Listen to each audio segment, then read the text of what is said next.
Bienvenidos a Tiempo de Derechos, la sección del canal de YouTube de Radio Reloj, esta vez dedicada a las formas de extinción o de cesación del matrimonio, retomando el tema que comenzamos a analizar en la emisión número 17. En aquel momento hablamos de cómo se conformaba el matrimonio, cuáles son los requisitos y algunas regulaciones que contiene el Código de la Familia, tanto del matrimonio como de las uniones de hecho afectivas. Hicimos un paralelo entre ambas instituciones. Ahora vamos a hablar de cuáles son las formas de cesación del matrimonio. En primer lugar, la muerte. La muerte es la forma natural de cesación de cualquier matrimonio y de cualquier unión de hecho afectiva. Pero además se introduce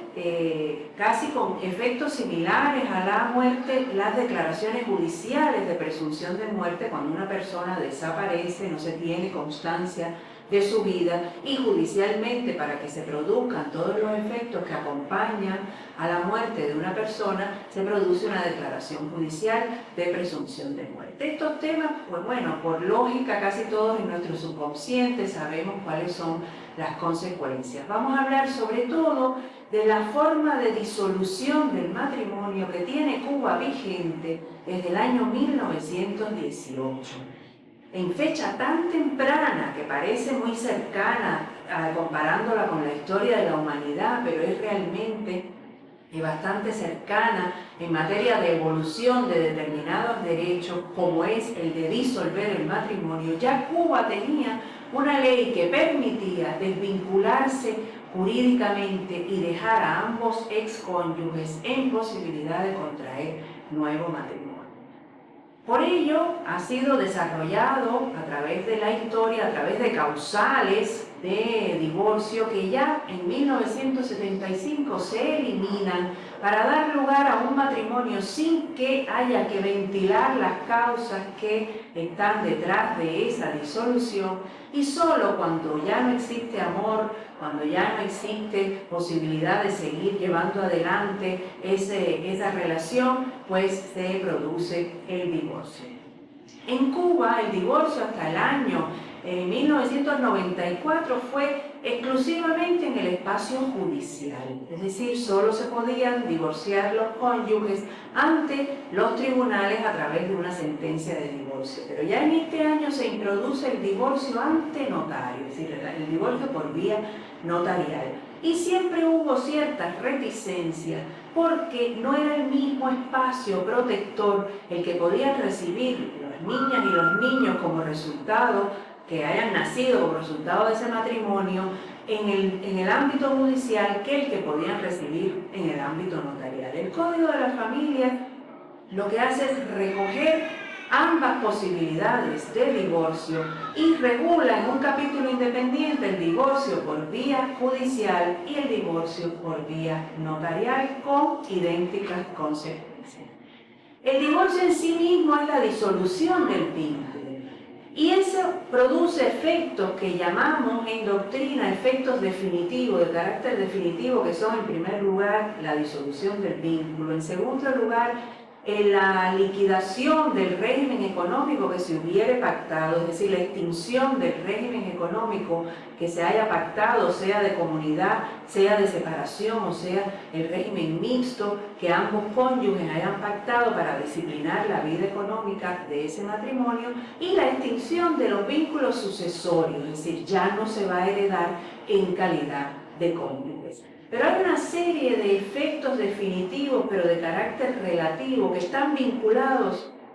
con la presencia de hijos nacidos antes o durante de ese matrimonio, que hay que dejar dispuesto, por ejemplo, la responsabilidad parental si va a quedar a cargo de ambos padres, pero ya son cuestiones más independientes de la propia figura del matrimonio, pero que hay que dejar por un problema de economía procesal aclarada al momento de decretarse el divorcio. Todo lo que tiene que ver con los hijos menores de edad, sea quien queda con la responsabilidad parental, en favor de quién se va a quedar establecida la guarda y los cuidados, que ya a partir del Código de la Familia eso puede ser con carácter compartido, ya no va a ser unilateral, ya es posible que quede en favor de ambos padres por tiempo o como se pacte o como se acuerde en la sentencia judicial, en compañía de quién van a quedar los hijos, incluso aunque haya desacuerdo. Se van a adoptar ahí las medidas vinculadas con el régimen de comunicación familiar, no solo de las madres y los padres para con sus hijos, sino también para con el resto del grupo familiar. Es ahí donde se va a quedar aclarado el régimen de comunicación con los hijos afines. ¿Quiénes son estos? Lo que conocemos en el lenguaje ordinario como los hijastros.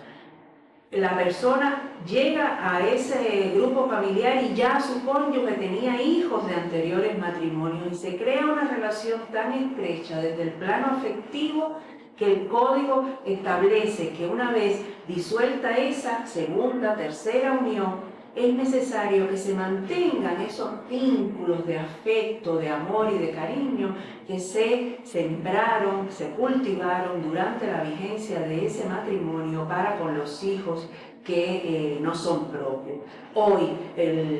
hasta hoy, con la vigencia del Código del año 75,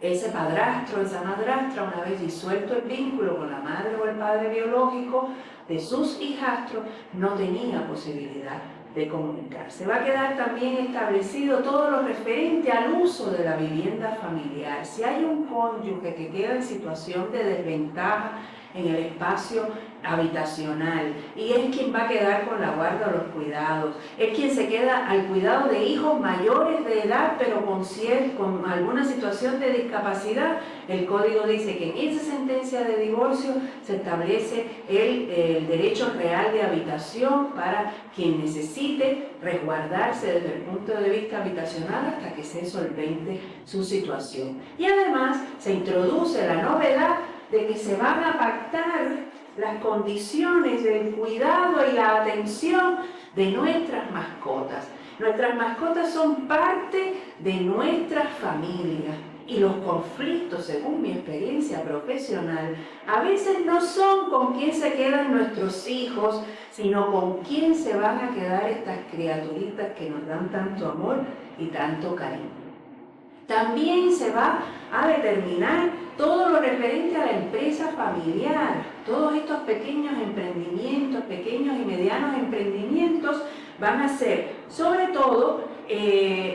con patrimonio familiar, van a ser empresas de carácter familiar. Y para que no se disuelva la integridad de estas empresas familiares, también habrá que adoptar decisiones en el plano de quién va a quedar a cargo del negocio, en fin. Se amplían infinitamente todas las clásicas, de los clásicos pronunciamientos que contenían las sentencias de divorcio. Esto va a tener su reflejo también en las escrituras notariales que van a decretar la disolución o que van a acordar la disolución de un vínculo. Van a tener idénticos pronunciamientos. Lo que pasa es que en el ámbito judicial se da por hecho que no hay acuerdo de los cónyuges y en el ámbito notarial lo que se plasma son los acuerdos de los cónyuges. Pero claro, el notario aquí tiene una importantísima labor de asesoramiento porque no puede perjudicarse el interés superior del niño con acuerdos que vayan en contra de su desarrollo y el notario tiene que estar vigilante de ello. En materia de ineficacia del matrimonio, que quizás pudiéramos dedicarle un espacio mucho más amplio, pues de lo que se trata es de la nulidad de los matrimonios cuando hay una causa que ataca su esencia, porque se concertó incumpliendo un requisito o porque se utilizó el matrimonio para fines distintos al que le competen esas simulaciones, etc. Pero bueno, ahí quizás voy a preferir en otro espacio hablarles un poquito más de la ineficacia, de las causas de ineficacia del matrimonio que conducen a su nulidad, así que por el momento les saludo y les espero en otro espacio de Tiempo de Derecho del canal de YouTube de Radio Reloj.